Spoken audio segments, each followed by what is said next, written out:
ერთ ძალიან მნიშვნელოვან ისტორიას მოგიყვებით, რომელიც არასდროს არ მომიყოლია და მით უმეტეს გითხარით, რომ დიდი ხანია ინტერვიუ არ მიმიცია.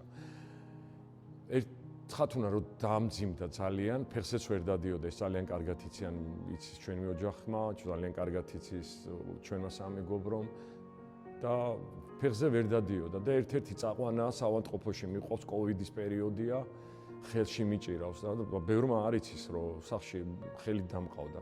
ვერ დადიოდა უბრალოდ ერთი ადგილიდან მეორე ადგილზე, თუ აბაზანაში თუ ასე შემდეგ. და ერთ-ერთ წაყვანაზე გავმოვედით სახლიდან და ჩავდივართ კიბეებზე და დაუცდა ფეხი და ხელი არ ამაქვს, აი ამ დროს მოკიდებული და დავარდა მუხლებით. საავადმყოფოში მიმყავს, რომ საკვებს ვერ იღებს ბუნებრივად და უნდა გადაუსხან საკვები.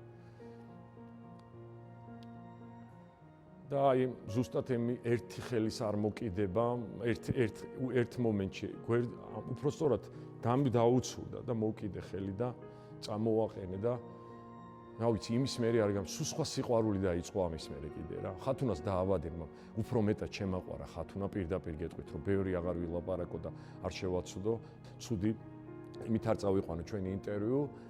უბრალოდ აქვე იმასაც ვიტყვი, რომ სიმსივნე დაავადება არ არის. თუ ძალას იპოვით, აუცილებლად თუ ძალას უფალთან იპოვით გზას და სწორად დადგებით, სწორად მიუდგებით ამ დაავადებას, ყველაფერს დაამარცხებთ. ჩვენი ოჯახი მაგალითად შეკრა გააძლიერა და რო გითხრათ ხათუნას დაავადებამდე რა მქონდა გადაწყვეტილი, ანუ ზოგადად არ იყო რა, ის არ იყო, ის ოჯახი არ იყო, აი იმ გაჭირვებებმა რაღაცა ცუდმა წლებმა, როცა არარეალიზებული ვიყავი.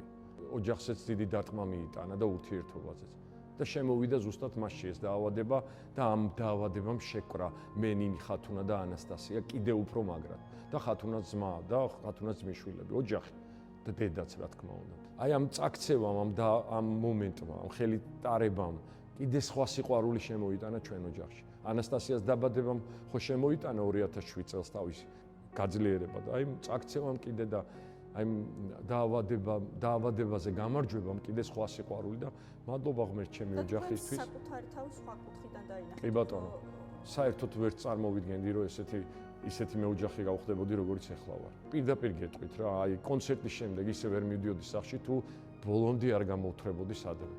და ეს გამოთრობა შეიძლება ერთკვირიანი ყოფილიყო. ცუდ წლებში ვამბობ, მე ყველაზე 1000-ში ერთხელ სადღაც როცა დაგვიძახებდნენ. და აი კიდე გეუბნები ძალიან ანუ ალკოჰოლი. ცუდიც, ხო, ესეც ქონდა, ეს პრობლემაც ქონდა ალკოჰოლის. კი, ნამდვილად. ფსიქოლოგთანაც დავდიოდი ქალბატონ გოგოტეშვილთან.